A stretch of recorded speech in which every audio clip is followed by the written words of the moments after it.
بسم الله الرحمن الرحيم. سو نقد wanaagsan cashirkeen xiga waxa qaadan doonaa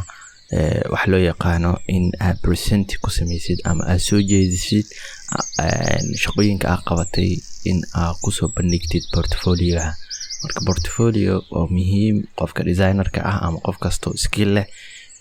in uu sameysto portfolio uu ku soo bandhigo shaqooyinka uu qabtay. Marka shaqooyinkaas tusaale Photoshop ka anaga poster yar waxa sameeynay oo kaba wax noocaas oo kala qiimo dhimis ku sameeyay. Marka kaasa marka waxaan rabnaa inaan ku sameeyno presentation. Marka waxaan sameynaynaa waxa sidan u ego kale tusaale hadartan waxaan hor yaalo waa kana posterka aan sameeyno maalin dhaweyd iyo qoraaladii wixii aan ku barbaranay kana waxaan rabnaa marka qaab noocaan oo kale inaan u soo bandhigno qofka client-iga magaciisa project-iga wuxuu yahay si loo fahmo kadibna wax u noqdaan yani wax clear oo la fahmi karo qofka soo booqdo website-kaaga ama portfolio-haaga kala qofka soo booqdo si uu u fahmo. Marka waxaan sameynaynaa file-ka oo PSD-ga waa haysataa asaga waxa soo furaysaa marka hore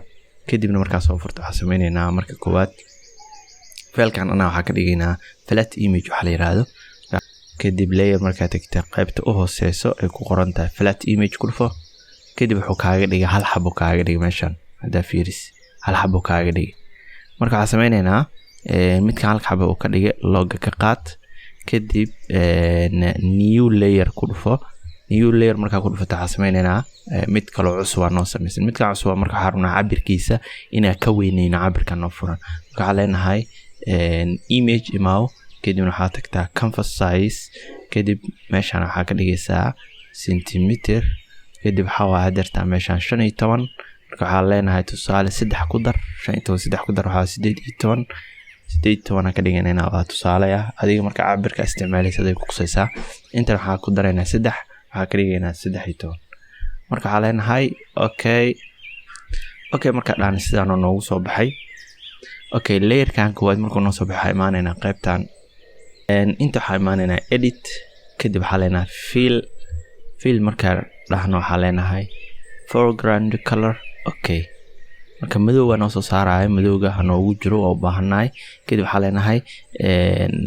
qaybta hoose keen si aan soo muujino unaga qarsoomay posterkii marka aan sameeynaa qaybta hoose kan hoos u soo jiid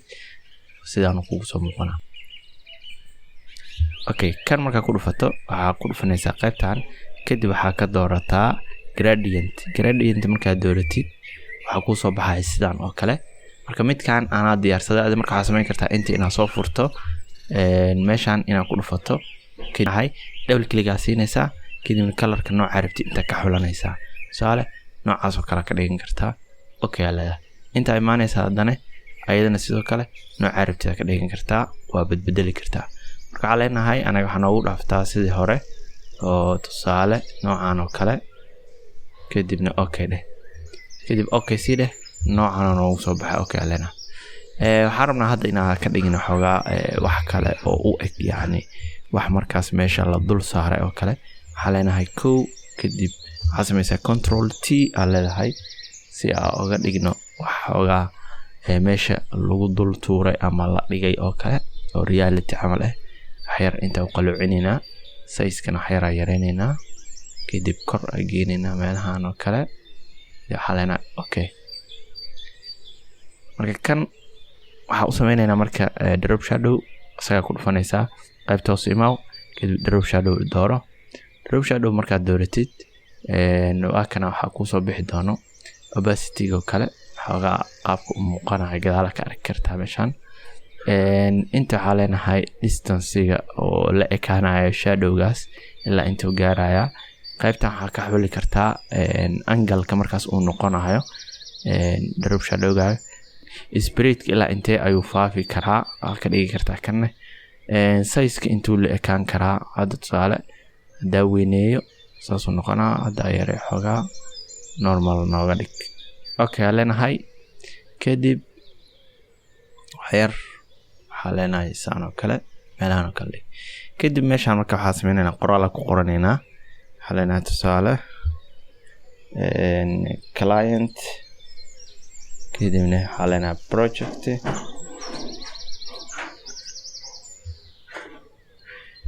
qoraalka heelada saareynaa kadib markaas heelada saarno qaybtana soo fureynaa kadib waxaan dooranaynaa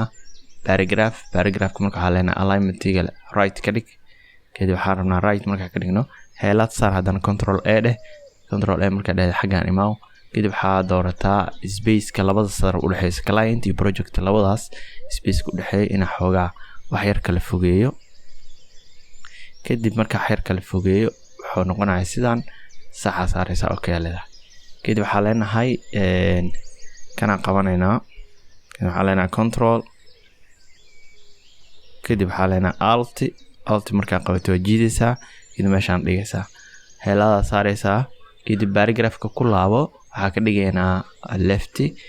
kadib waxaa leenahay magaca u bixinaynaa tusaale waxaa leenahay meesha u koreyso